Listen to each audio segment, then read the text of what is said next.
ये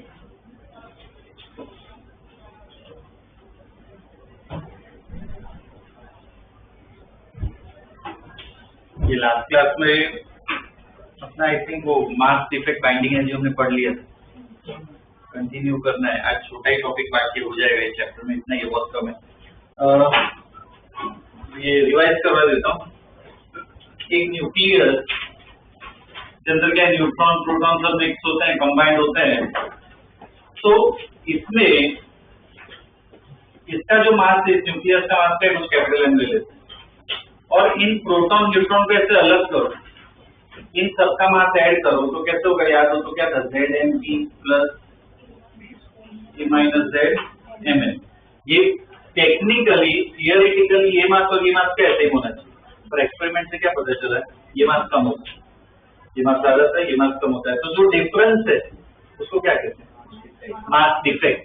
जो डिफरेंस होता है क्या कहते हैं, मास डिफेक्ट। और वो डिफरेंस ही कितने एनर्जी में कन्वर्ट हो जाता है, उस एनर्जी को क्या कहते हैं हम, बाइंडिंग एनर्जी। उसका फॉर्मूला भी था डेल्टा एन टी स्क्वायर। पर कैलकुलेशन के लिए याद हो तो उसकी आता 91.5 MeV, और डेल्टा एन का यूनिट क्या है, केजी में नहीं होगा, डेल्टा एन का यूनिट किस में होना चाहिए, एटॉमिक मास यूनिट में, ठीक है ना। ये वाला स्टडी किया था, उसको प्रॉब्लम्स भी किए थे। ओके, आज कंटिन्यू करना है, दूसरा पार्ट इसका स्टडी करना है। अब थोड़ा ही लिखना है, ज्यादा नहीं, तो लिख लो नोट्स में। एक डेफिनेशन लिखो, binding energy per nucleon. Binding energy, binding energy per nucleon.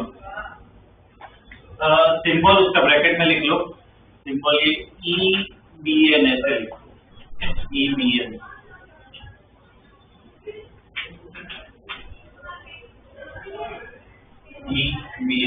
अब देखो नाम में ही है बाइंडिंग एनर्जी और न्यूक्लियन, इसका मतलब क्या है कि कोई बाइंडिंग एनर्जी अपने पास एक न्यूक्लियस की, डिवाइड बाय क्या कर दो, न्यूक्लियन मतलब किससे डिवाइड करो, मास नंबर से, तो तुम्हें क्या मिल जाएगा, बाइंडिंग एनर्जी पर न्यूक्लियन। वो क्यों करते हैं ये सब हम स्टडी कर रहे होते हैं, ठीक है। स्टेटमेंट लिख लो, the binding energy, binding energy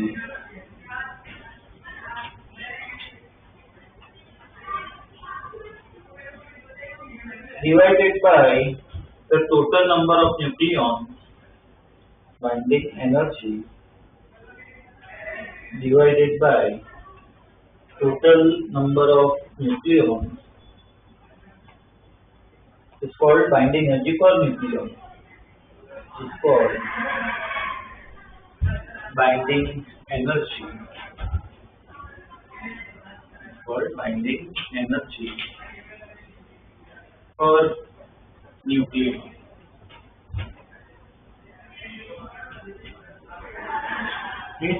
ये फॉर्मूला लिख लो,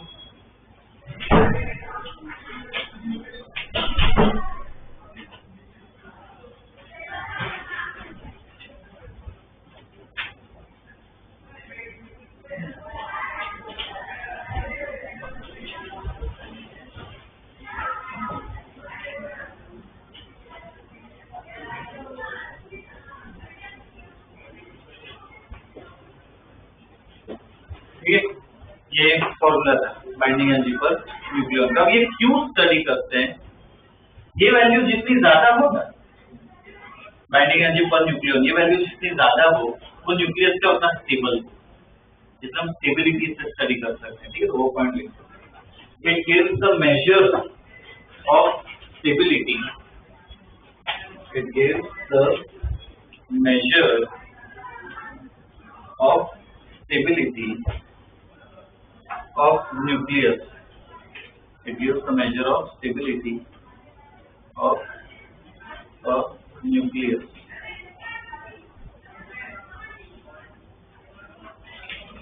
ठीक है, तो अब अपने पास बहुत सारे एलिमेंट्स हैं, हर एक का क्या न्यूक्लियस होता है, तो क्या किया, हर एक के ना बाइंडिंग एनर्जी और न्यूक्लियन ये वैल्यू निकाली और ग्राफ प्लॉट किया। ये ग्राफ कैसा था, ये ग्राफ है ना, बहुत रफली याद रहना चाहिए। ये ग्राफ कैसा है, यहाँ पे मास नंबर है और यहाँ पे EBN binding energy per nucleon, इसका ग्राफ प्लॉट करें ना तो ऐसा कुछ ग्राफ आता है, ऐसा कुछ ग्राफ आता है। ठीक है, यहाँ पे टॉप पे जाता है, थोड़ा ही कम होता है, ज्यादा नहीं, थोड़ा ही कम होता है। ठीक है, ये हाईएस्ट वैल्यू कितनी 8.79 जितनी होती है, ये यूनिट अपना MEV होगा। और इसका होता है आयरन का 56, ठीक है, आयरन का होता है। ये ड्रॉ करो ग्राफ।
एक्सपेरिमेंटल ग्राफ है, सब एलिमेंट की क्या वैल्यू है न्यूक्लियस और एक बाइंडिंग एनर्जी पर। एक्सपेरिमेंटल ग्राफ है, इसको स्टडी करते हैं।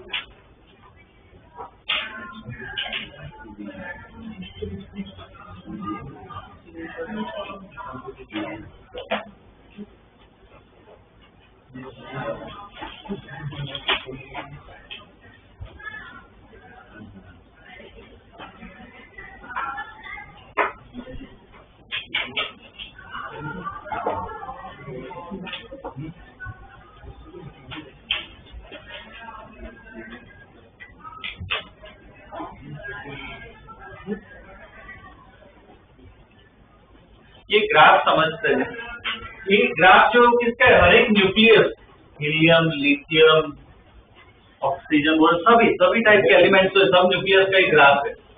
तो इस ग्राफ में क्या दिख रहा है, सबसे ज्यादा वैल्यू कहाँ से मिलती है, 56 कितना होता है मास नंबर, आयरन का होता है, Fe का सबसे ज्यादा वैल्यू होती है, कितनी होती है 8.79। इसका मतलब क्या, सबसे ज्यादा स्टेबल होता है आयरन का न्यूक्लियस है, सबसे स्टेबल होता है। ठीक है, ये ग्राफ नीचे लिखो। देखो binding energy per nucleon, binding energy per nucleon of Fe56 nucleus, 56 ऊपर लिखना, binding energy per nucleon of Fe56 nucleus is 8.79 MeV, 8.79 MeV, bracket में देखो मैक्सिमम 8.79 MeV, ब्रैकेट में देखो maximum, hence it is most stable, hence it is most stable। और इस graph के बारे में क्या स्टडी करना है, ये अप्रोक्सीमेटली यहाँ से इधर से हम देखें, इधर से यहाँ तक, ये इस रीजन में कर्व है ना ऑलमोस्ट फ्लैट होता है, एकदम फ्लैट नहीं, ऑलमोस्ट फ्लैट होता है, मतलब 30 से 170 के बीच ऑलमोस्ट फ्लैट होता है। तो हम क्या बोल सकते हैं कि बाइंडिंग एनर्जी पर न्यूक्लियन इतनी चेंज नहीं हो रही है।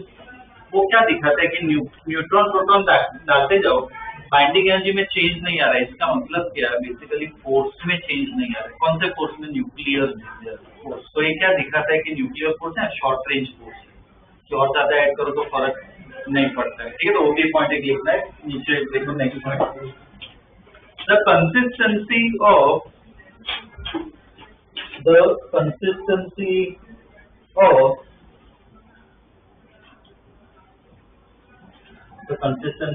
EBN, in the range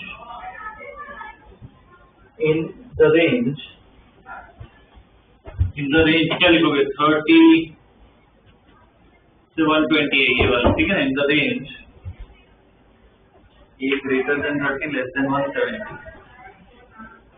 in the range is a consequence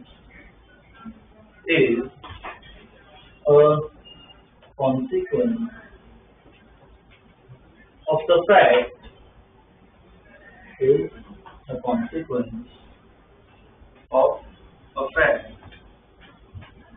that nuclear force is short ranged. Nuclear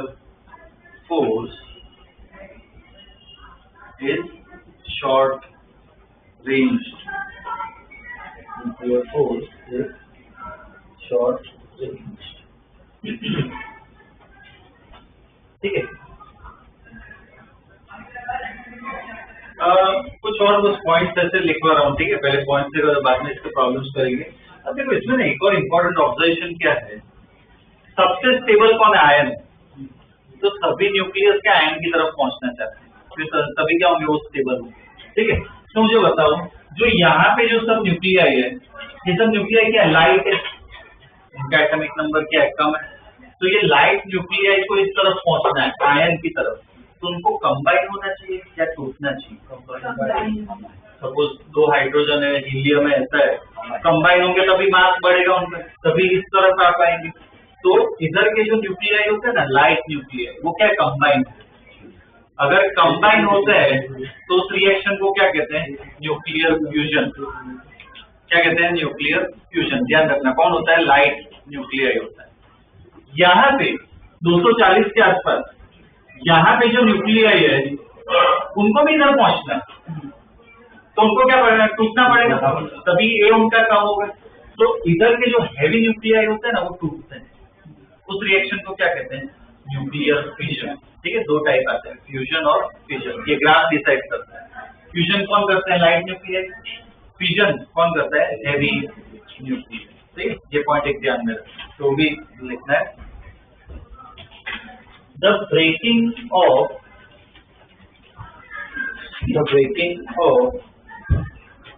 unstable heavy nucleus.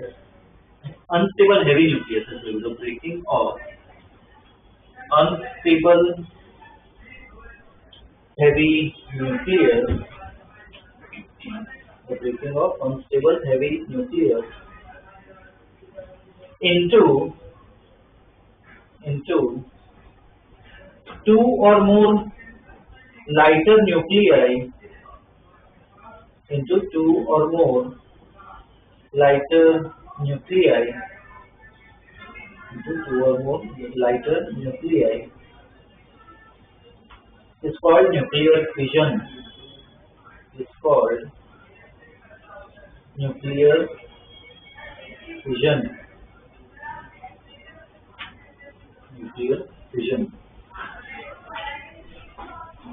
ठीक है, एक एग्जांपल देता हूँ फिजन का। एक हैवी न्यूक्लियस जनरली जो होता है अनस्टेबल, वो कौन सा? यूरेनियम का होता है।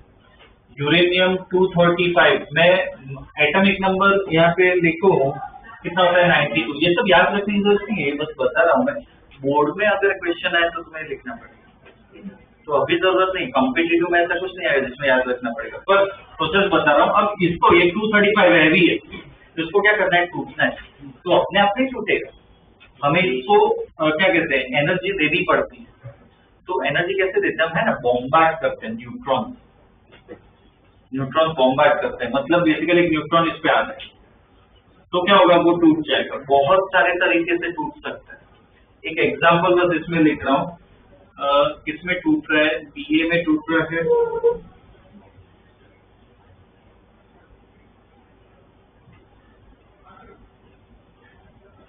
केआर में टूट रहा है, और साथ में 3 न्यूट्रॉन मिल पाएंगे, तो 3 न्यूट्रॉन कैसे फैल जाते हैं, दूर चले जाते हैं, ठीक है। रिएक्शन हो तो क्या होती है, एनर्जी रिलीज होती है, ठीक है। तो यहाँ पे भी न्यूक्लियर रिएक्शन, ध्यान रखना है, मैंने केमिकल रिएक्शन नहीं लिखा, तुम जो पढ़ रहे हो अभी तक केमिकल रिएक्शन, उसमें इलेक्ट्रॉन एक्सचेंज होता है, ये न्यूक्लियर रिएक्शन है, यहाँ पे न्यूट्रॉन प्रोटॉन में चेंज आता है, ठीक है। तो साथ में इधर भी क्या होती है, एनर्जी रिलीज होती है, केमिस्ट्री में पढ़ोगे ना, एंडोथर्मिक एक्सोथर्मिक, रिलीज हो तो कौन सा होता है, एक्सोथर्मिक। तो ये एक्सोथर्मिक रिएक्शन है, तो कितनी एनर्जी रिलीज होती है, 200 MeV, उतनी एनर्जी क्या होती है, रिलीज होती है एक रिएक्शन से, ठीक है। अब जब ऐसे रिएक्शन दिया, और ऐसे क्वेश्चन बोर्ड कॉम्पिटिटिव में भी आ सकते हैं, तो एक न्यूक्लियर रिएक्शन है, ये मुझे निकालना, कैसे निकालना, सबका तो पता नहीं होता, याद नहीं होता, ठीक है, कैसे निकालें,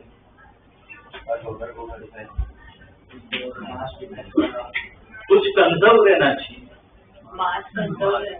इधर मास बेटर वर्ड नहीं है, इधर देखो क्या करेंगे, चार्ज कंजर्व रहता है, चार्ज मतलब क्या, प्रोटॉन, ओवरऑल इधर प्रोटॉन कंजर्व रहेंगे, तो इधर देखो 92 है, ये तो न्यूट्रॉन, 56 36 92 मिल रहा है, तो कंजर्व हो गया। और साथ में क्या कंजर्व होता है, मास नंबर कंजर्व होता है, यहाँ पे कितना होगा, इधर कितना है 230, ये भी गिनोगे ना, टोटल कितना है, मास नंबर मतलब क्या है, number of neutron plus proton, तो कितना है इधर 236, तो यहाँ पे 236 होना चाहिए, ये 92 और ये 3 95, तो इधर कितना होना चाहिए, 236 माइनस 95 करो, बंद करो, कितना होगा 140 ऐसे लिख सकते, ठीक है। एक वो एटॉमिक नंबर कंजर्व रहता है, मतलब नंबर ऑफ प्रोटॉन, और number of neutron plus proton, वो क्या रहता है, कंजर्व, ठीक है ना, रिएक्शन में ध्यान रखते हैं, ठीक है। एग्जांपल में लिख,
लिख लिया ये रिएक्शन, ठीक है।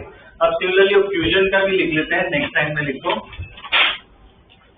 Combination of 2 light nuclei, combination of 2 light nuclei into a heavier nucleus, into a heavier nucleus is called nuclear fusion, is called nuclear fusion, ठीक है। लाइट न्यूक्लियर कंबाइन होते हैं तो क्या कहते हैं, उससे न्यूक्लियर फ्यूजन कहते हैं, ठीक है। उसका एक एग्जांपल लिखना हो तो ड्यूटेरियम ले सकते हो कि 2 ड्यूटेरियम है, ठीक है, 2 ड्यूटेरियम कंबाइन होके ना हीलियम का न्यूक्लियस देते हैं, और साथ में क्या होती है, एनर्जी यहाँ पे भी रिलीज होती है, ठीक है, फ्यूजन में। इसके एग्जांपल में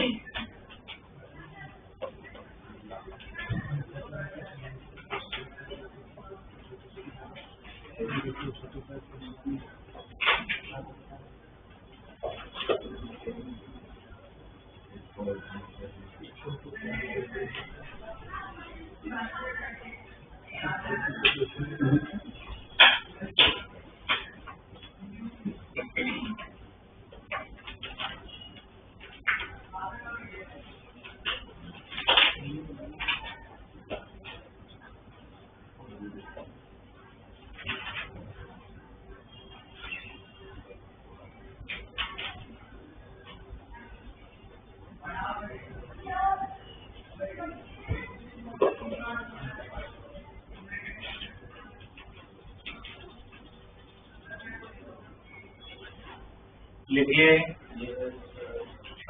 इसमें ना न्यूक्लियर फ्यूजन और फिजन के ना और थोड़े नोट्स हैं, पर वो मैं लिखवा नहीं रहा हूँ। उसके या तो पिक्स भेज दूंगा या तो प्रिंट दे दूंगा, ठीक है? वो क्या बोर्ड में काम आता है। ओके, पर बेसिक आइडिया दे देता हूँ। जनरली न्यूक्लियर फिजन, फिजन मतलब क्या? Heavy nuclear. ये जो हैवी न्यूक्लियस होते हैं, यूरेनियम, बेरियम, थोरियम, ठीक है ना, वो सब में मिलता है हमें, ठीक है? कि वो टूटता है और क्या होता है? एनर्जी रिलीज होती है, ठीक है? ये जैसे अर्थ में अगर देखोगे तो ऐसे काफी जगह ये सब फोर्स जो होते हैं इनके, वो मिलते हैं नेचुरली। रेडियो एक्टिव होते हैं। रेडियो एक्टिव मतलब कैसे टूट सकते हैं, ठीक है? ये जो है न्यूक्लियर फ्यूजन, ये जो है जनरली हम क्या कहते हैं, यहाँ पे डे टू डे लाइफ में जनरली देखने नहीं मिलता। नेचुरली वो कहाँ पे मिलता है तुम्हें? स्टार्स में। स्टार्स जनरली किसके बने होते हैं पता हो तो? हाइड्रोजन और हीलियम के बने होते हैं। और स्टार्स में ग्रेविटी इतनी है, ग्रेविटी की वजह से मेन क्या है? प्रेशर। प्रेशर बढ़ता है और साथ में क्या बढ़ता है? टेम्परेचर। प्रेशर टेम्परेचर बहुत हाई होता है। हमने लास्ट क्लास में प्रॉब्लम किया था पोटेंशियल बैरियर। दो नजदीक आए, कंबाइन करना तो उनको नजदीक आना ही पड़ेगा न्यूक्लियस। तो जब वो पोटेंशियल बैरियर को क्रॉस करे तभी वो रिएक्शन, तो वो कब पॉसिबल है? बहुत ही हाई प्रेशर टेम्परेचर पे पॉसिबल। तो ये जो रिएक्शंस होते हैं वो हमें स्टार्स में जनरली देखने मिलते हैं, एक्सट्रीम केसेस में मतलब। और ये भी अगर लैब में वो पर्टिकुलर सिचुएशंस कुछ हो तुम ऐसे क्रिएट करो तो ही ये रिएक्शन मिलते हैं, ठीक है ना? फ्यूजन। जो पावर प्लांट्स होते हैं, न्यूक्लियर पावर प्लांट, उसमें क्या होता है पता है? फ्यूजन होता है, फ्यूजन होता है। ऑब्वियसली दोनों को एक ही होता है। कौन सा होता है? न्यूक्लियर पावर प्लांट में बात करें क्या होता है? फिजन। फिजन यूरेनियम ही यूज करते हैं। यूरेनियम के ओर्स आते हैं, वो ओर को दो टाइप आते हैं, 235, 237 या 233, ऐसे याद नहीं है, पर दो आते हैं। ये 235 अपने काम करते हैं। तो जो ओर है उनको क्या रिफाइन करना पड़ता है, वो रिफाइन करके बाद में पावर प्लांट में जाता है, ठीक है? बहुत कॉम्प्लिकेटेड प्रोसेस है। काफी सारी कंट्रीज वो सब क्या करती है, ये दूसरे कंट्रीज से क्या है? यूरेनियम खरीदती। सब जगह थोड़ी यूरेनियम मिलता है, वो खरीदती, पॉलिसीज होती है, और उसके बाद में क्या वो रिफाइन और वो सब करते हैं, ठीक है ना? मतलब काफी वो कॉम्प्लिकेटेड प्रोसेस है, ठीक है? ये न्यूक्लियर पावर प्लांट बहुत मतलब क्या कहते हैं, नॉर्मल पावर प्लांट जैसा नहीं होता है, काफी कॉम्प्लिकेटेड होता है। हाइड्रोजन बॉम्ब नहीं होता है, हाइड्रोजन बॉम्ब वो इससे ही होता है, फ्यूजन होता है, फ्यूजन होता है। ये उसमें ये क्या कहते हैं, पावर प्लांट में जनरली यूरेनियम ही यूज होता है। कुछ जगह बाद में थोरियम भी यूज करते हैं। और क्या कहते हैं, पढ़ सकते हो इसके प्रोसेस के बारे में।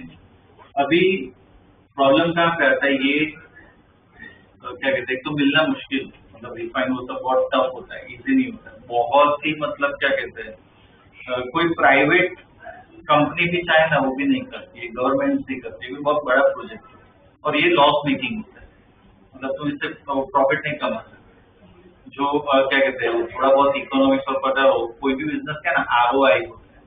ROI को क्या कहते हैं? Return of investment. सपोज तुम 10 लाख रुपए डाल के कोई बिजनेस है, तो कितने टाइम बाद रिकवर होंगे, तो तुम्हारा इन्वेस्टमेंट आ गया ना वापिस, बाद में तो प्रॉपर प्रॉफिट कमाना वो सब चालू कर सकते हो। हर एक बिजनेस का जनरली टारगेट क्या होता है कि 1-2 साल में वो ROI मुझे मिल जाना चाहिए, ठीक है ना? तभी क्या है, तुम ढंग से प्रॉफिट और वो सब कमा पाओगे, ठीक है ना? वरना क्या है, मुश्किल हो जाएगा सस्टेन करना। न्यूक्लियर पावर प्लांट का ROI पता है कितना होता है? 30 ईयर्स।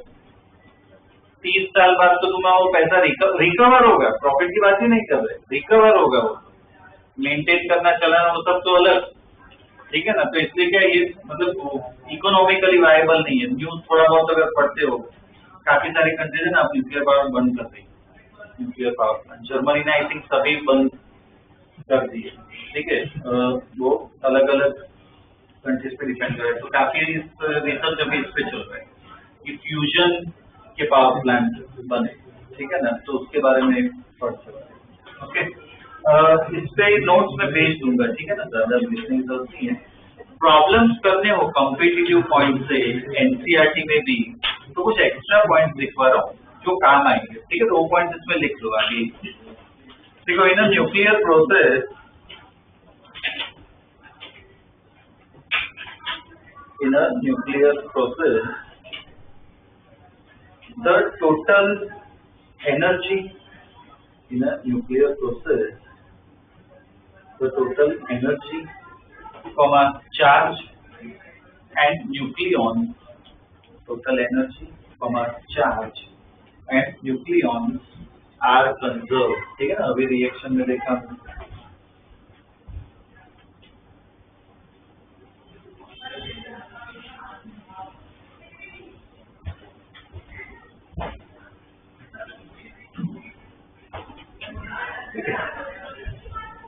अब सपोज कोई न्यूक्लियर रिएक्शन है, मान लो ऐसे न्यूक्लियर सी हुए, A+B gives C+D, ऐसा कोई न्यूक्लियर रिएक्शन, ठीक है। ध्यान रखना, न्यूक्लियर रिएक्शन बोल रहा हूँ, केमिकल रिएक्शन नहीं बोल रहा हूँ, मतलब न्यूक्लियर।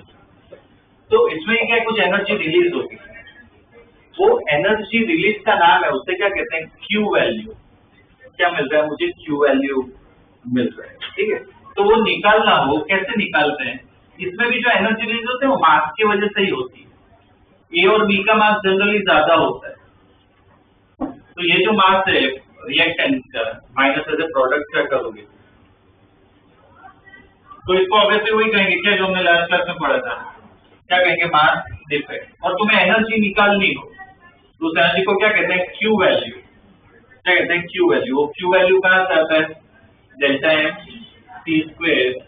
और कैलकुलेशन के लिए क्या यूज करेंगे, 931.5 और क्या ध्यान रखना है, ये किसमें होना चाहिए, ये, ठीक है। ये इस पे क्वेश्चन कॉम्पिटिटिव पार्ट में एनसीईआरटी में दिए होते हैं, ठीक है ना, ध्यान रखना। तो एनर्जी रिलीज होती है उसे क्या कहते हैं, क्यू वैल्यू। अगर क्यू पॉजिटिव है, अगर क्यू पॉजिटिव है मतलब एनर्जी रिलीज होती है, क्या कहते हैं, एक्सोथर्मिक। क्यू नेगेटिव है तो एनर्जी कंज्यूम होगी, एंडोथर्मिक, ठीक है ना, वो रिएक्शन, ठीक है। नेक्स्ट स्टेटमेंट लिखो, in a nuclear process, in a nuclear process, energy is released slash absorbed, energy is released slash absorbed due to mass defect,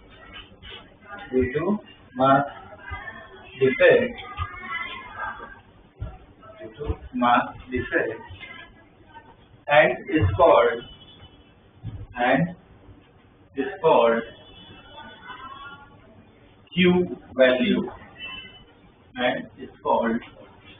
Q value,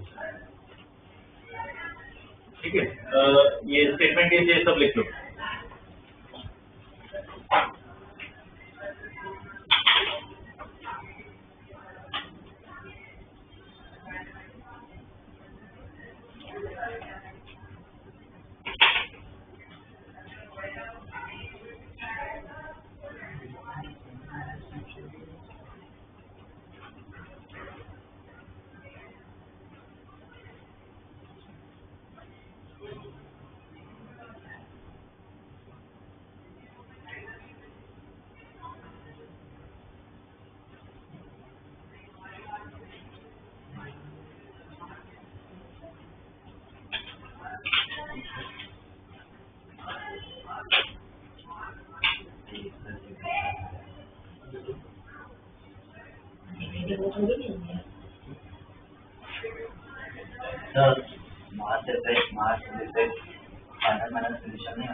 क्या होगा, क्या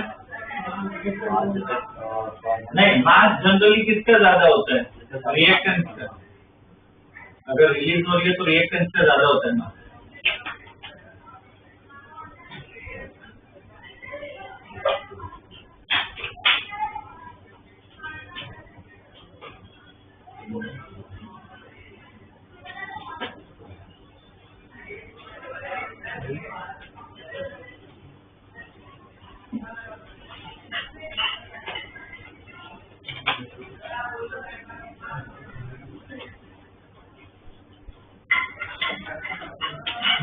ये जब कुछ क्वेश्चंस में मास दिया होगा तो ये मास वाला फॉर्मूला यूज करना है, Ma + Mb - Mcc, ठीक है ना, वो करना है। कुछ क्वेश्चंस में मास की जगह हर एक न्यूक्लियस के ना बाइंडिंग एनर्जी दी है तो भी निकाल सकते हैं। उसके एक लिखो, if binding energy is given, if binding energy is given, then Q value will be, if binding energy is given, then Q value will be, उस केस में Q वैल्यू कैसे लिखोगे? अगर बाइंडिंग एनर्जी दी हो ना तो पहले प्रोडक्ट का लिखना होता है। मतलब जैसे ये रिएक्शन हो तो क्या लिखोगे? Binding energy of C plus binding energy of D minus reactance का करना है, ठीक है, लिखना है।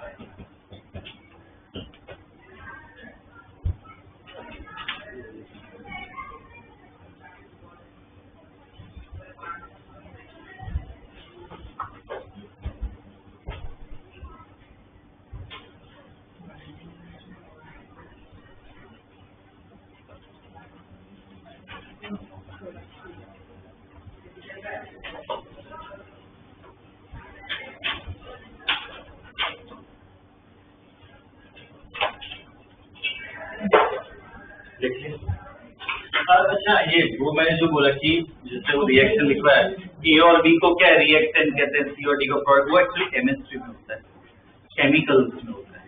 जब अपना न्यूक्लियर प्रोसेस है तो उसमें टर्म है ना अलग यूज करते हैं। जो ए और बी है उनको रिएक्शंस नहीं कहते हैं, एक्चुअली क्या कहते हैं, पेरेंट न्यूक्लियर, तो क्या है पेरेंट न्यूक्लियर। और जो सी और डी मिलता है, जो प्रोडक्ट मिलता है, उसे क्या कहते हैं, डॉटर न्यूक्लियर, क्या कहेंगे, डॉटर।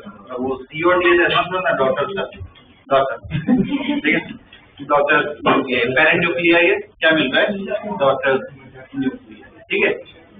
इसके बेस पे इतना ही है, बस ये जितना स्टडी करवाया उतना ही है, ठीक है। इसके बेस पे क्वेश्चन कर लेते हैं, एनसीईआरटी के पहले करवाता हूँ, ठीक है, मैं कॉम्पिटिटिव लेवल के भी देखते हैं। एक बेसिक क्वेश्चन पहले कर लो, देखो इसमें इतना ही और पढ़ना और पढ़ लेता हूँ। देखो binding energy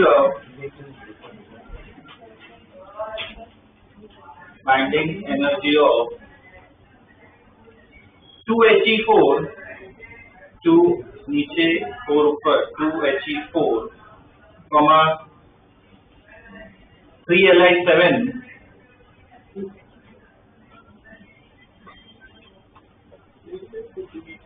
3Li7, 6C12 and 7N14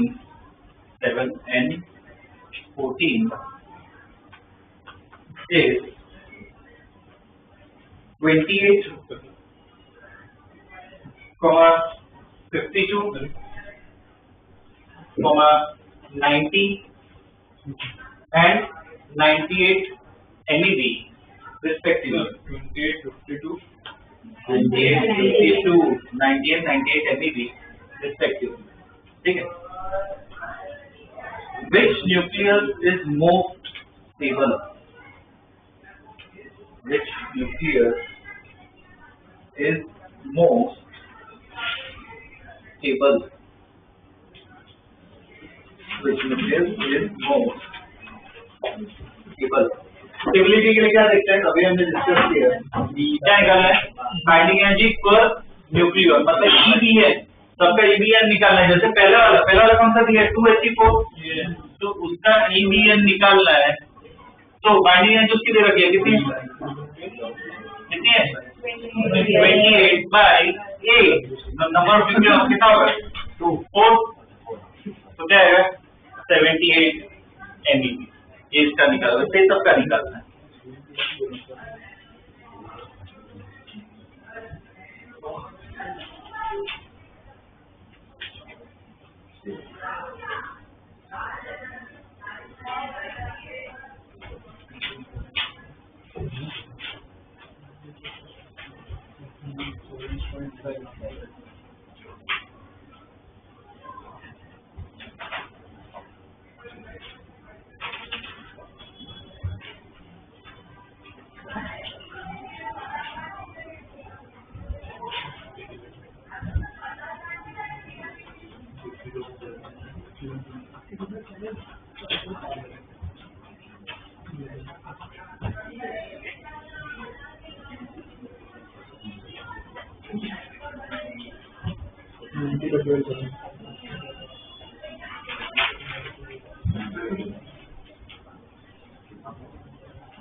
आगे क्या लिखा है सबका? हीलियम का तो लिखा है 7, लिथियम का कितना आ रहा है? एलआई का 7.4 के आसपास आ रहा है। और बाद में ये नाइट्रोजन सॉरी कार्बन का 7.5 और नाइट्रोजन का 7। सबसे ज्यादा वैल्यू कार्बन का, मतलब वो न्यूक्लियर क्या होगा सबसे? ठीक है, लिख सकते 6C12 will be most stable. Carbon nucleus क्या होगा सबसे स्टेबल? ऑर्डर भी इसमें लिख सकते हो ना, क्या होगा स्टेबिलिटी का ऑर्डर? क्या होगा सबसे कम स्टेबल कौन होगा? सबसे कम तो हीलियम नाइट्रोजन दोनों का क्या साथ है सबसे कम, तो वो दोनों का सेम होगा। उसके बाद ज्यादा स्टेबल कौन होगा? लिथियम, और उसके बाद कार्बन। ठीक है ना, ये ऐसा ऑर्डर भी बना।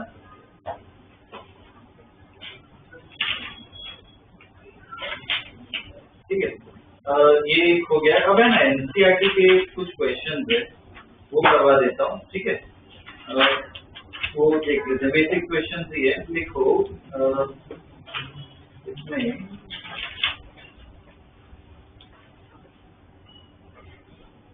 determine the Q value of the given reaction. Determine the Q value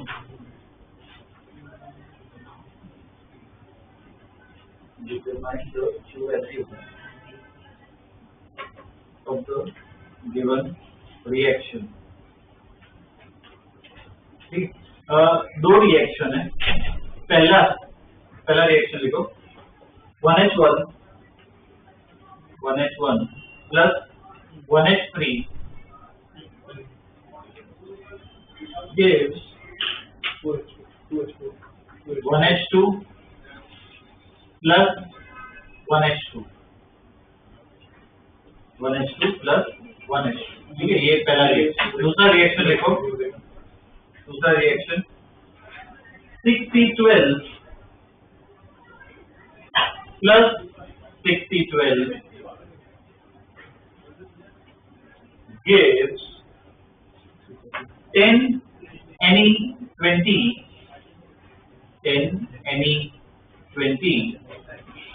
plus 2He4 plus 2He4। ठीक है, ऐसे दो रिएक्शन दे रखे हैं। और डेटा जो है वो क्या है? मास दे रखा है। लिखो M1H1 जाते हो केमिस्ट्री के मॉड्यूल लिखे जाते हैं। M1H1 लिखो 1.00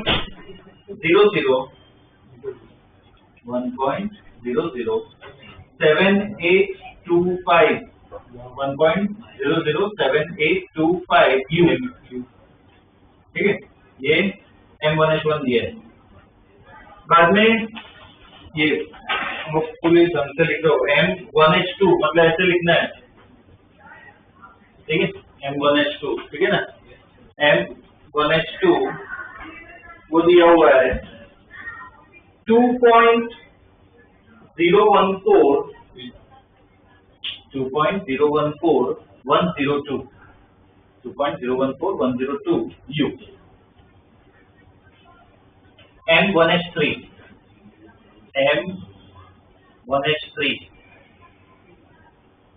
वो लिखो 3.016 049 U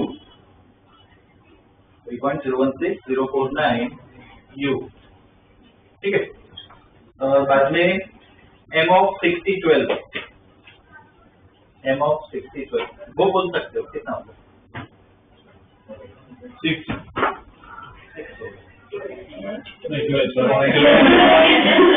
AMU का डेफिनेशन याद क्या होता है? 1 AMU का 12 तो C कितना होगा? 12 एग्जैक्ट 12 भी होता है, ठीक है। M of 6012 कितना होगा? 12 भी। बाद में M of 10 any 20 M of 10 any 20 वो लिखो 99.2439 U, ठीक है। ये अब हमें Q वैल्यू निकालनी है। तो देखो पहला प्रॉब्लम साथ में करते हैं, दूसरा में आप ट्राई करोगे।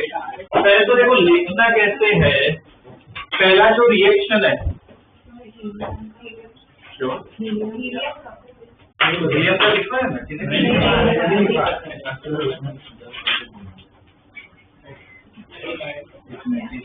तो हीलियम का कहाँ से है? हीलियम किधर है? Second reaction. एक मिनट को देखना पड़ेगा मुझे।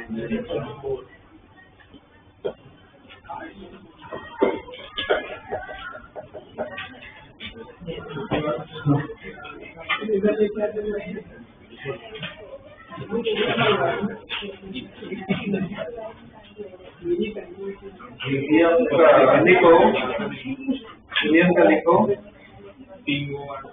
N2H4 4.002603 4.002603 U, ठीक है ना। ये ठीक है, पहला साथ में करते हैं, ठीक है। तो देखो कैसे लिखोगे, पहले तो डेल्टा M ध्यान दो, डेल्टा M निकालना है। तो डेल्टा M कैसे लिखोगे? जैसे हमने देखा डेल्टा M के लिए क्या करना है? Parent minus daughter. तो क्या आएगा? M क्या पहले रिएक्शन देखो क्या है, पेरेंट में देखो क्या है? 1H1 प्लस और 1H3 माइनस क्या करोगे? 1H2 क्या है उसमें? 1H2 है, 1H2 ही है। 1H2 प्लस 1H, ठीक है ना। ये आएगा, ठीक है। निकालो डेल्टा वैल्यू में, ये कैलकुलेटर यूज कर सकते हो, निकालो।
पॉजिटिव आना चाहिए, negative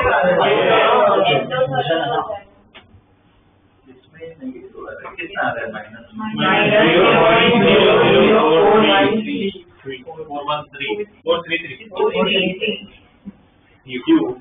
-413 Q value Q value ऐसे लिखनी है, डेल्टा एम इंटू 91.5 MeV, ये भी इक्वल टू मल्टीप्लाई कितना आ रहा है, माइनस 4.00395। ठीक है, चलेगा, इतना एनर्जी लिखनी है MeV।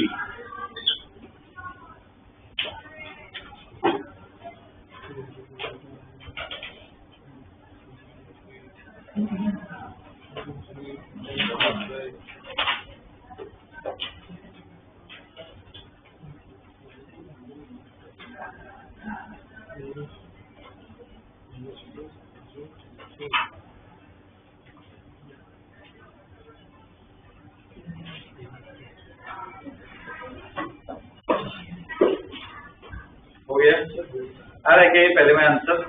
तो इसमें देखो Q नेगेटिव आया ना, और देखो ये सही है, इसका Q नेगेटिव ही आएगा। Q नेगेटिव मतलब ऐसा यहाँ पे लिखना है क्या है, Q वैल्यू नेगेटिव मतलब कैसा रिएक्शन है, एंडोथर्मिक है, तो वो लिख लो कि the reaction is what, endothermic. ठीक है, और देखो ये सही है, ये कौन सा रिएक्शन है बोलो, फ्यूजन या फिजन, कौन सा है? ये फ्यूजन है। 1H1 पे ध्यान दो, देखो उससे 1H2 मिल रहा है और लाइट न्यूक्लियाई, तो क्या है, फ्यूजन देते हैं।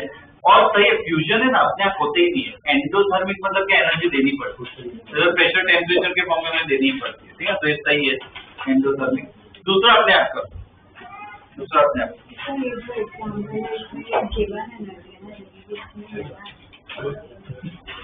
इसमें नहीं, इसमें लिखा है प्लस तो रिलीज ही होगी। ये जो रिएक्शन दिया एग्जाम्पल में, उसमें क्या होता है, ये दो हाइड्रोजन को कंबाइन करने के लिए थोड़ी लगती है एनर्जी, प्रेशर टेम्परेचर लगता है, और एक बार कंबाइन हो गए तो बाद में वो खुद एनर्जी रिलीज करते हैं।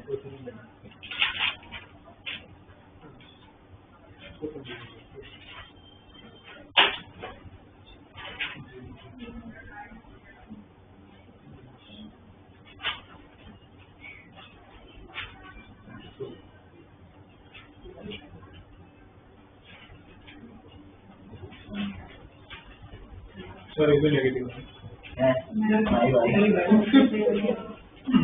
क्या हो सर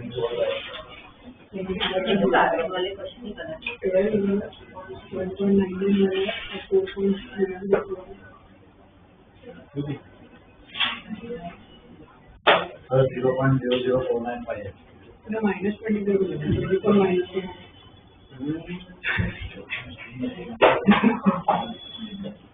बराबर है। दूसरे में ये delta M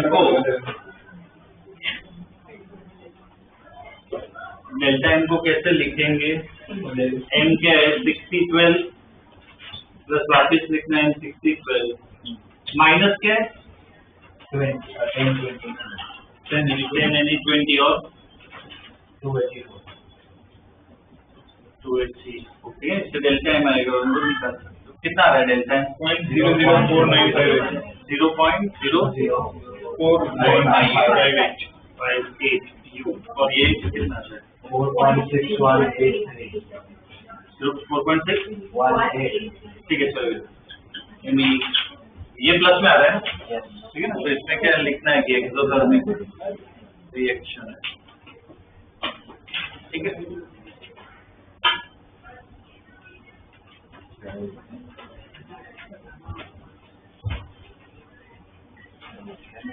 okay, next question, consider fission of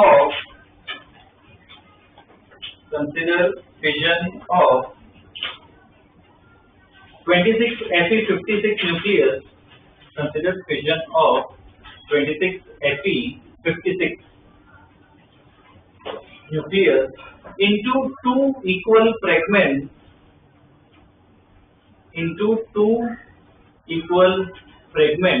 क्या होंगे इक्वल फ्रेगमेंट्स? आप रिएक्शन भी खुद लिखने हैं, बोलो 26 Fe56 से क्या होगा, इक्वल फ्रेगमेंट, तो 13 हो जाएगा और ऊपर क्या होगा 28 पर कौन सा है? AL because two equal fragments 13 AL 28 13 AL 28 ठीक है full stop. Is the fission any energetically possible? Question mark. Is the fission energetically possible? ठीक है. अब इसमें मास दे रखा है. लिखो ये m of 26 है 56 उसका मास लिखो 55.934 U और m of 13 AL 28 m of 13 AL 28 बोले तो 27.98 191 U. अब इसमें पहले तो इसमें रिएक्शन प्रॉपर्ली लिखो. सॉल्यूशन में रिएक्शन कैसे लिखो?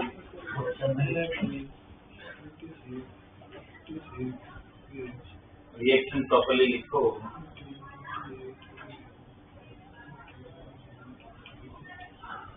क्या होगा? 26 Fe 56 गिव क्या है?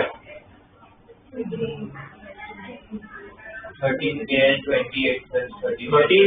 28 प्लस वापिस वही लिखना होता है. ठीक है ना. 2 मत लिखना, बेटर ही होता है. 13 AL 28 plus 13 AL 28.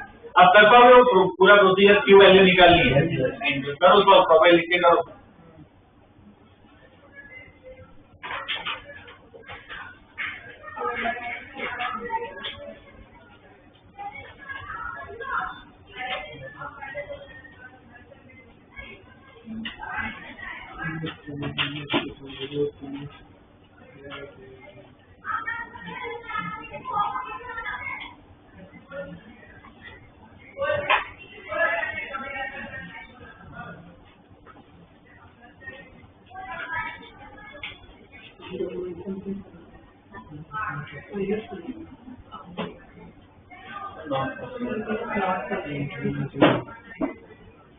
Q value निकालनी है पूरी. डेल्टा एम जो भी है क्यू वैल्यू पूरी निकालनी है.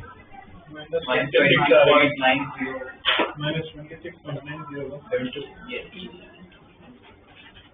Okay.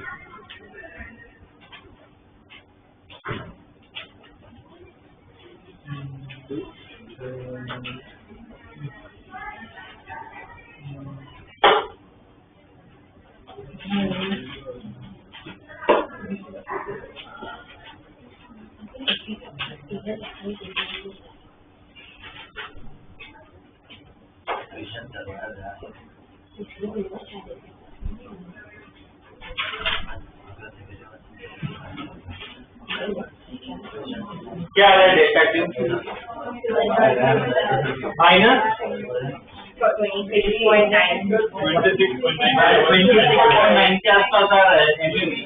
तो इसमें स्टेटमेंट लिखना पड़ेगा ना. एनसीईआरटी का स्टेटमेंट लिखना पड़ेगा.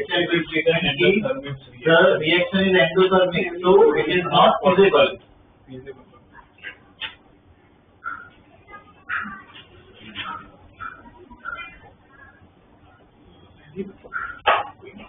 मतलब ऐसा है ना कि एंडोथर्मिक का अगर नेगेटिव साइन आ रही है मतलब ज्यादा रिलीज हो जा रही है उसके लिए फीजिबल है. इट रिलीज ना. ये रिएक्शन करना आपको एनर्जी देनी पड़ेगी. पर अगर नेगेटिव आ रहा है तो फिर एंडोथर्मिक का नेगेटिव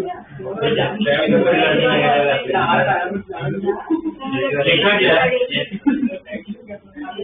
क्यू वैल्यू ध्यान दो. क्यू वैल्यू अगर नेगेटिव आ है मतलब रिएक्शन क्या एंडोथर्मिक मतलब क्या अपने आप को रिएक्शन नहीं होगा, हमें एनर्जी देनी पड़ेगी. ठीक है. Next question.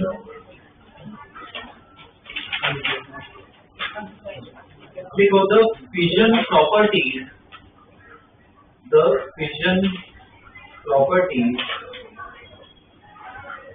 of 94 Pu 239, 94 Pu 239 are very similar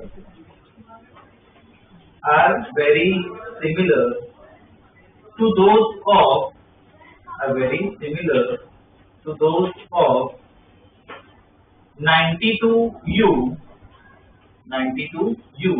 235 are very similar to those of 92U 235. ठीक है, full stop.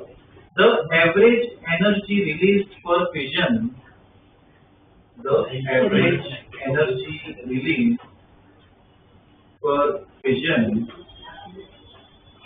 is 180 MeV. 180 MeV. ठीक है, full stop. How much energy is released? How much energy is released if all the atoms in? How much energy is released if all the atoms in 1 kg? If all the atoms in 1 kg of pure 94 Pu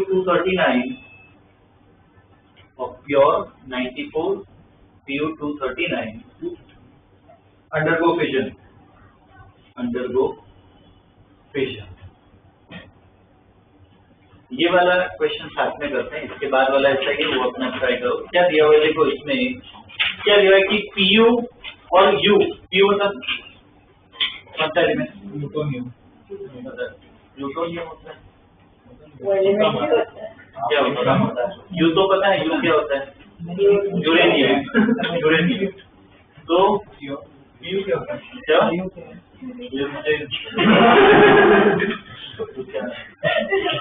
आप हमें पूछ रहे हो, क्या बताते हैं?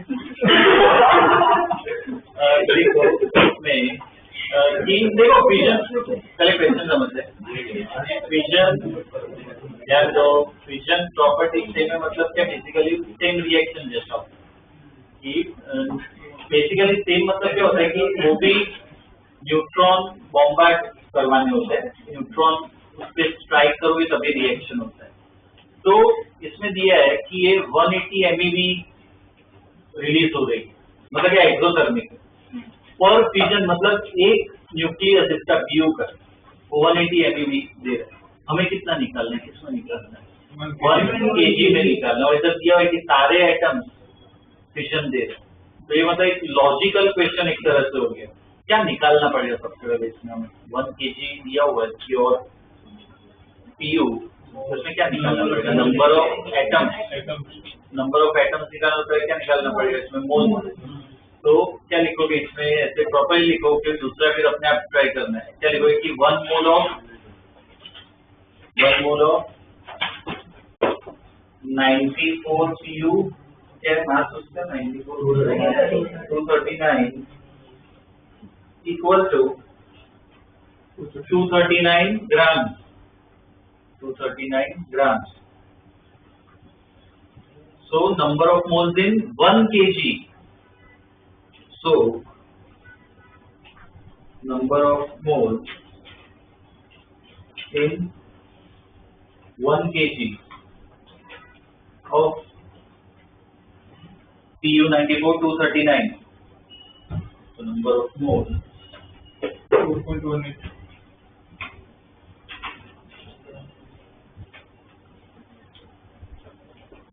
कैसे निकालोगे number of moles? n equal to क्या होगा? ये 1000 हो गया. 1 kg है तो डिवाइड बाय 239. ठीक है, निकालो ये 4.18. ये नंबर ऑफ मोल्स आ रहे हैं. ठीक है, n इक्वल टू क्या आ रहा है? 4.18. इसके बाद क्या करोगे?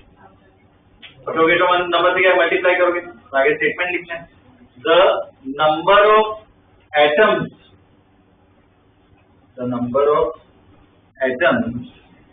in 1 kg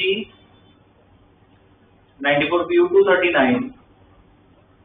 Number of atoms in 94 Pu 239 वो कैपिटल एन को लेते हैं, तो कैपिटल एन को कैसे लिखोगे, तो स्मॉल एन इंटू एन है ना, इसे ढंग से लिखना है। तो 4.18 इंटू एन कितना होता है 6.022 इंटू 10⁻23। तो ये निकाल दो, ये नंबर ऑफ एटम्स आ गए।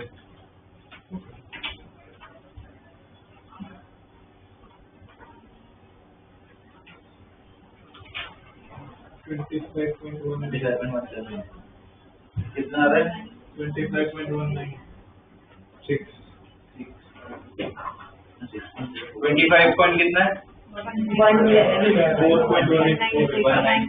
196 इंटू 10⁻23, ये इतने एटम्स आ गए। उसके बाद बोलो क्या आएगा कैलकुलेशन, एनर्जी निकालेगा कितना, एक का कितना है 180, तो इतने एटम्स का है, तो इनको बस क्या कर दो डायरेक्ट 180 पर लिखो। उसके लिए भी स्टेटमेंट कि since 180 MeV is released, since 180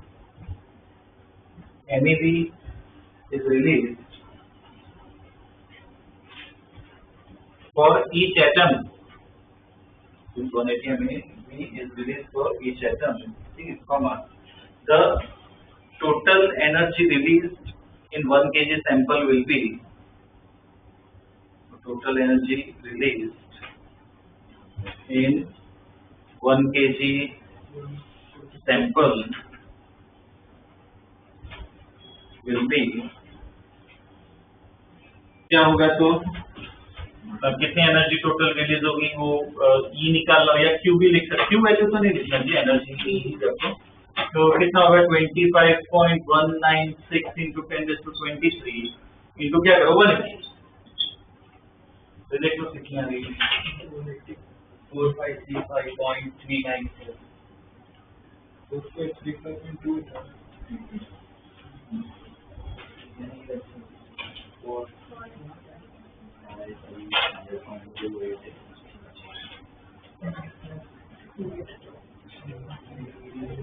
कितना आ रहा है 4, तो फिर 4.5 में बोलो आंसर, 4.535, ठीक है, इंटू 10⁻26 MeV, ये अपना आंसर आ गया। पर देखो ये 10⁻26 MeV मतलब काफी हाई है, इसको ना जूल्स में भी करो कन्वर्ट, कैसे करोगे इसमें MeV है तो 10⁻6 भी करना है, और EV है तो 1.6 इंटू 10⁻−19 करो पूरा वो multiply.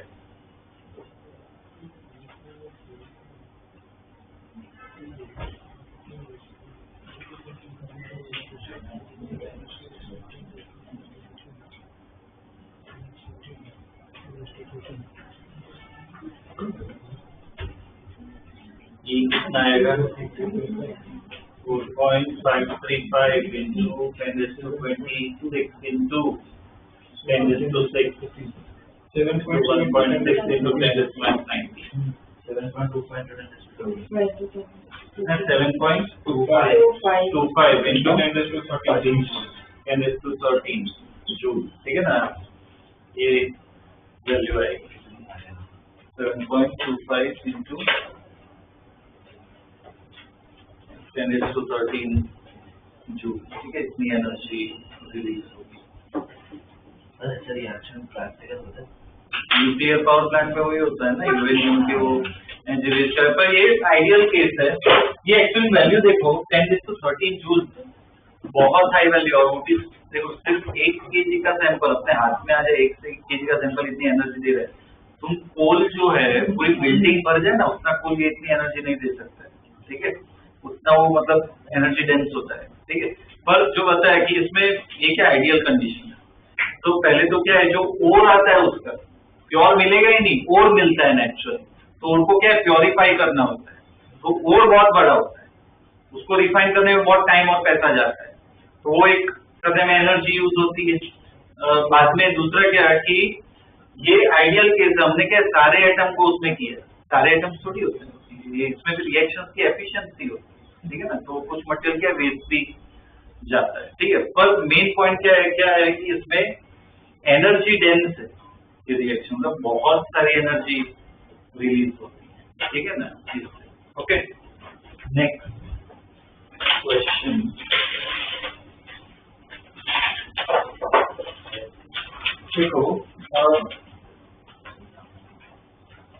long can an electric lamp, how long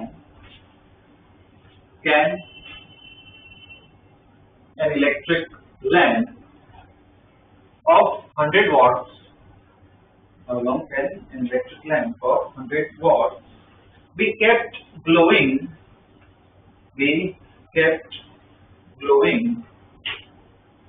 by fusion of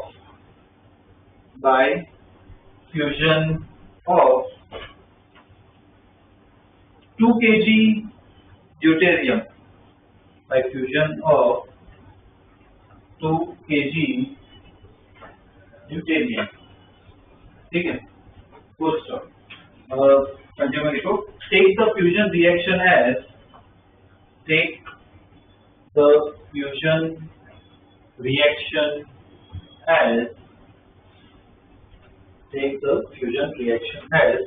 लिखो 1H2 plus 1H2 gives 2He3 plus N plus 3.27 MeV. 3.27 MeV.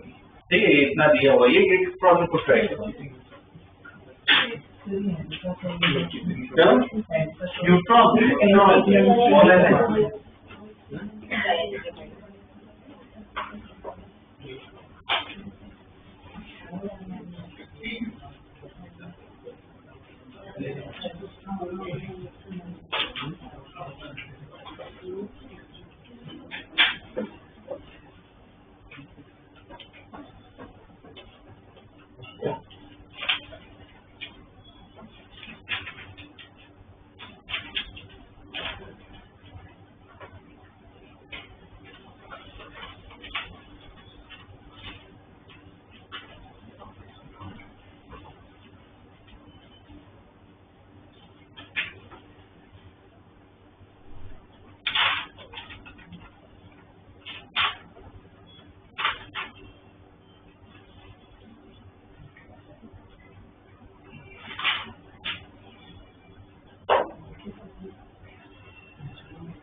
बहुत बड़ा आंसर है. में हाँ इसमें बड़ा है क्या? 2 kg है ना? 3.15 into 10 raised to 12 seconds. हाँ तो उसको ईयर में करो.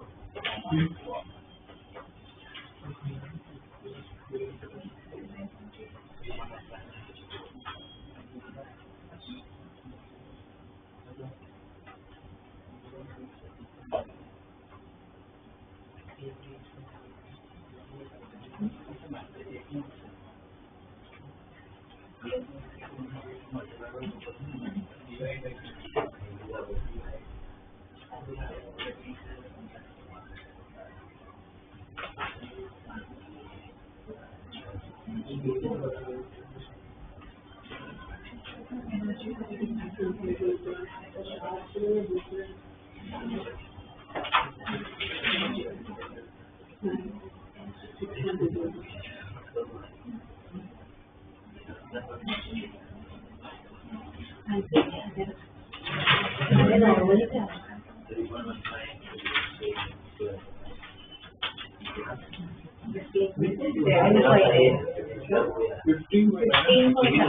2 से डिवाइड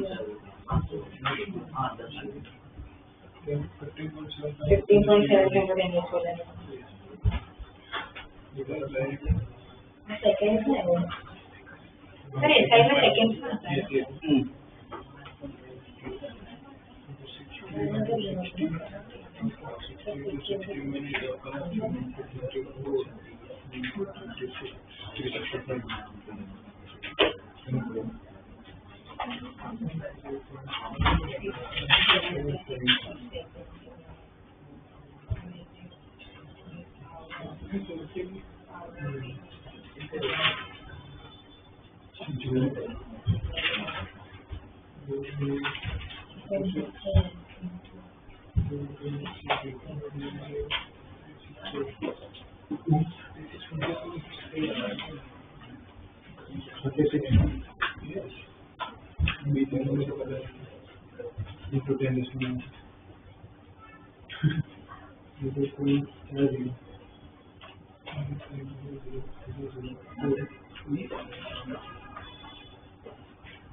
ये एक बार डिस्कस कर लेते हैं। देखो इसमें सबसे पहले तो क्या नंबर ऑफ मोल्स निकालो। 2 kg ड्यूटेरियम दिया है, नंबर ऑफ मोल्स इधर क्या होंगे 2 kg मतलब 2000 ग्राम अपॉन ड्यूटेरियम है क्या होगा उसका मॉलिक्यूलर मास 2, तो नंबर ऑफ मोल कितना है 1000, ठीक है 1000 मोल्स है, उससे हम क्या निकाल रहे हैं नंबर ऑफ एटम्स। तो नंबर ऑफ एटम्स तो यही सेम फॉर्मूला होगा, नंबर ऑफ मोल्स कितना है 1000 इंटू ये, तो नंबर ऑफ एटम्स कितना है 6.022 इंटू 10⁻26 हो जाएगा। कितना एटम्स है। अब एक रिएक्शन में कितनी एनर्जी रिलीज हो रही है 3.2 कितने हो रही है 3.27 हो रही है। पर इसमें देखो रिएक्शन देखो, एक रिएक्शन में कितने ड्यूटेरियम यूज हो रहे हैं तो इधर ये जो हम एटम्स मल्टीप्लाई कर रहे हैं ये 6.022 इंटू 10⁻23 ये कर रहे हो, डिवाइड बाय और क्या करो 2, क्योंकि 2 एटम एक रिएक्शन में जा रहे हैं ना, 2 एक रिएक्शन में 2 एटम जा रहे हैं, समझना रहे क्या लॉजिक, तो डिवाइड बाय 2 करना पड़ेगा। तो निकालो एनर्जी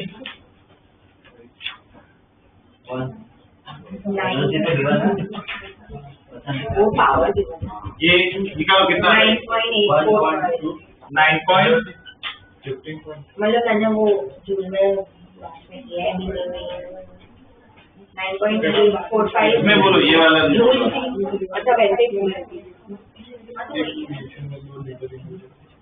सर एमईवी में बोलिए हाँ ये जो नंबर इसका तो 9.845 9.845 इंटू 10 पावर 26 10⁻26 ये एनर्जी एमईवी में आएगी, पर उसको जूल में करना पड़ेगा ना, तो ये 9.845 इंटू 10⁻26 इंटू ये भी करना है, तो जूल में आएगा आंसर, कितना आ रहा है आंसर 15.75 इंटू 10⁻13 जूल कितनी एनर्जी आ रही है।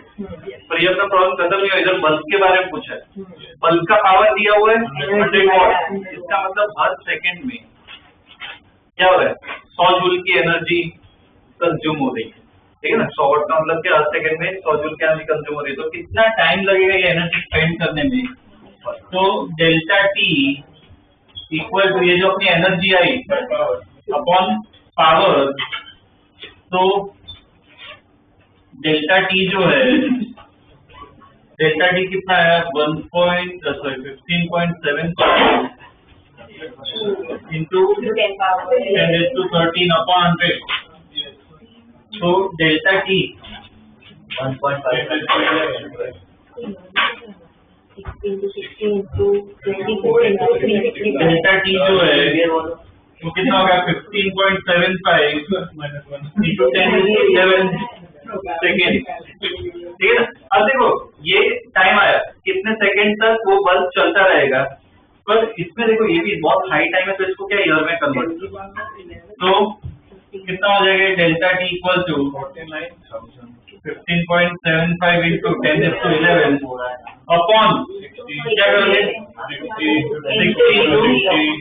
into 60 Into 24 into 24 into 365. into 360, ठीक है। क्या है यार 4.99 into 10 power 11.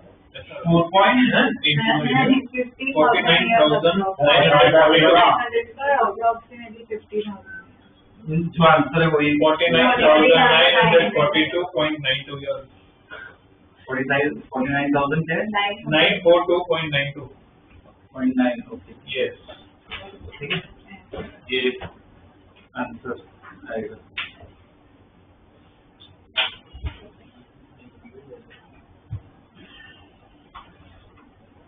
एनसीईआरटी के तो क्वेश्चन कर लिए, ठीक है, और इसके जो बोला कि एक्स्ट्रा जो नोट्स है फिजन फ्यूजन वाली वो मैं डायरेक्ट भेज दूंगा ग्रुप में ना। मैंने वो और क्वेश्चंस डाले, वो क्वेश्चंस को है ना अपनी बुक में लिख के सॉल्व करना है खुद, ठीक है। ये जो आज कर रहा है उससे ये प्रैक्टिस, ठीक है। बेसिकली सिंपल क्वेश्चन है और ऐसे ही आएंगे उसमें कम्पिटिटिव में, तो बेटर उसको सॉल्व कर, ठीक है। तो नेक्स्ट क्लास में अपना जो चैप्टर एक बच्चा है सेमीकंडक्टर वो देख लेंगे।